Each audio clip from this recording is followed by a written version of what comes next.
আস ইবনে ওয়াইল মক্কায় রাসূল সাল্লাল্লাহু আলাইহি ওয়াসাল্লামের কাছে একটা মরা কঙ্কাল থেকে হাড্ডি এনে, এটা শত বছর আগের হাড্ডি, এরকম হাত দিয়ে গুঁড়া করে এটা পাউডার হয়ে গেছে। রাসূল সাল্লাল্লাহু আলাইহি ওয়াসাল্লামের কাছে এসে ভেবে হুদার সাথে সাথে এটা বাতাসে মিলে গেছে। তো বলতেছে, মুহাম্মদ, এই যে কঙ্কালের এই পাউডারটা, তুমি বলতেছো এইটারে আল্লাহ জীবিত করবে, এটারে রিকনস্ট্রাক্ট করবে, কি বলো তুমি? What are you talking about? Allah বলেন, কুল, নবী আপনি ওয়াইলকে বলেন, ইউহয়িহাল্লাযী আনশাহা আউওয়ালা মাররা, ওই আল্লাহ সৃষ্টি করবেন যে এটারে প্রথমে বানাইছে। এটার তো অস্তিত্ব ছিল না, অস্তিত্বহীন থেকে যখন আল্লাহ বানাইতে পারেন, এটা মরে যাওয়ার পরে তারে আল্লাহ আবারও বানাতে পারেন, ঠিক কিনা বলেন?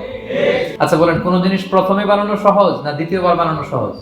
দ্বিতীয়বার, তাই না? তো প্রথমেই যেহেতু আল্লাহ আমাদেরকে বানাই ফেলতে পারছে, মরে গেলে, গলে গেলে, পচে গেলে দ্বিতীয়বার বানানো কেন জন্য কঠিন হবে? কঠিন হলে তো প্রথমবার হওয়ার কথা ছিল, যেহেতু নমুনা ছিল না, আল্লাহর কাছে কোনো মডেল ডিজাইন ছিল যে এটার আলোকে এটা। তো সেই আল্লাহ যখন আমাদেরকে বানাই ফেলতে পারছেন প্রথমবার, দ্বিতীয়বার কি তার জন্য কঠিন না সহজ? তখন বিষ্ণু ইসলাম বললেন যে এই পাউডার, তুমি যে কঙ্কালের হাড্ডি ফু দিয়ে বললা, এটাকে আল্লাহ জীবিত করবেন, অনুরূপভাবে তোমাকেও জীবিত করবেন এবং তোমাকে জাহান্নামে নিক্ষেপ করবেন।